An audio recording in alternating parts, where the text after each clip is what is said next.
Buenas tardes, el día de hoy estaremos con George Stinney Jr. con 14 años de edad y él nos platicará acerca de la pena de muerte que se le impusieron injustamente. ¿Cómo te encuentras el día de hoy? Muy bien, muchas gracias.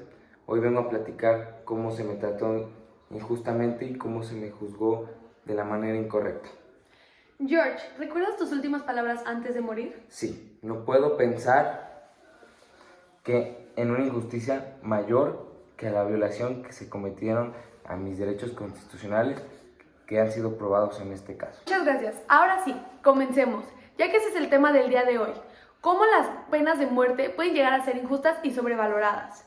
¿Podrías contarnos qué fue lo que sucedió en tu caso? Señorita, empezaré desde el principio, como todas las buenas historias comienzan. Yo nací el 21 de octubre de 1929 en Pinewood, Carolina del Sur, Estados Unidos. Y fui condenado a la silla eléctrica y fui la persona más joven en ser condenada a una de las peores condenas de muerte. Yo era tan solo un niño de 14 años, medía 1,5 metros y pesaba apenas 43 kilos.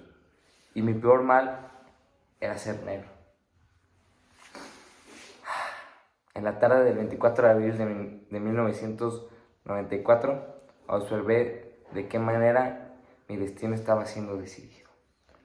¿De qué se te acusó, George? A mí se me acusó de asesinato el 24 de marzo de 1994, un mes antes de mi juicio. Hallaron a dos niñas asesinadas. Era Betty Binnicker y Mary Thames, de 8 y 11 años. Decían que el asesino de las dos había destrozado los cráneos de las dos niñas con una viga muy pesada de madera, el cual fue encontrado a unos metros de la escena del crimen, cerca de las vías del tren, en donde se separaban por lados, en donde un lado vivían los blancos y del otro los negros.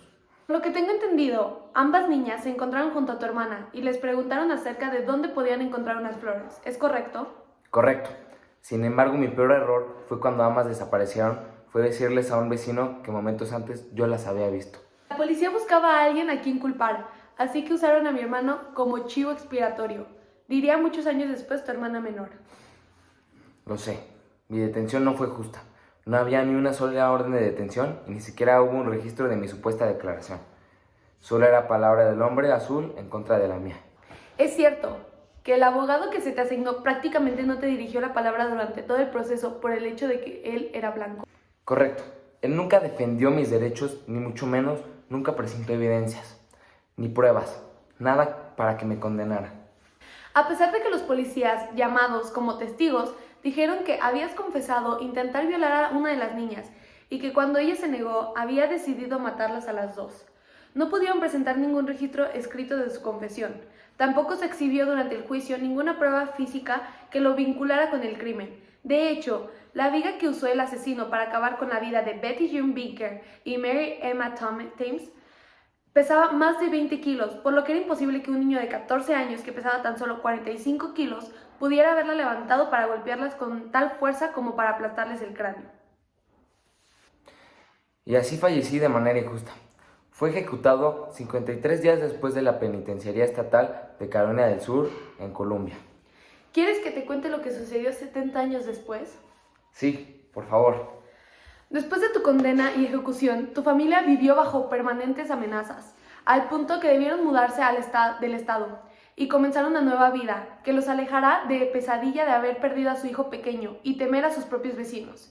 Debieron pasar décadas y muchos cambios en la sociedad y la justicia estadounidense para que se atrevieran a pedir que se reabriera el caso y se demostrara que eras un inocente, culpado injustamente por un sistema judicial racista. Pasaron 70 años y con la perseverancia de mi hermana menor, Amy, comenzaron la injusticia por mi parte. Entonces, en 2014, la justicia revisó mi caso nuevamente.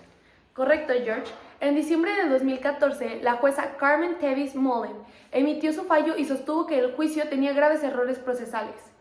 No recuerdo un caso en el que abundaran tantas pruebas de violación de los derechos constitucionales y tantas injusticias, comentó la jueza. Lo más importante para tu hermana Amy fue el que el fallo de la jueza no te perdonó, sino que te declaró inocente. Hay una diferencia. Un perdón es perdonar a alguien por algo que hizo. Esa no era una opción para mi madre, mi tía o mi tío. No estábamos pidiendo perdón, dijo Norma, la hija de Amy después de la sentencia. Mi alma fue libre después de 70 años y toda la perspectiva de la sociedad tuvo que cambiar para que yo fuera declarado inocente. Lamentablemente ha habido 1000 casos como el tuyo, George. El racismo y en cierta parte el poder de las personas hace que no se tomen decisiones en el juzgado como la justicia que se merece. George, ¿sabías que hubo un gran filósofo que podría entrar en estos casos? ¿De verdad? ¿Quién es? Immanuel Kant. Immanuel Kant fue un filósofo que trató de entender cómo los seres humanos podían ser buenos y amables, más allá de las tradiciones religiosas. Había desatado una gran necesidad de promover el comportamiento ético, la cual es una necesidad que permanece en la actualidad. Llegó a formular la idea por la que quizás es todavía más famoso, y la cual es la entrada al caso, a lo que llamó imperativo categórico, el cual apareció por primera vez en base de la metafísica de la moral. No enuncia nada más que obra solo según aquella máxima por la cual puedes querer que al mismo tiempo se convierta en ley universal. Lo que quería decir en estas pocas palabras era: trata a los demás como quisieras que te trataran a ti.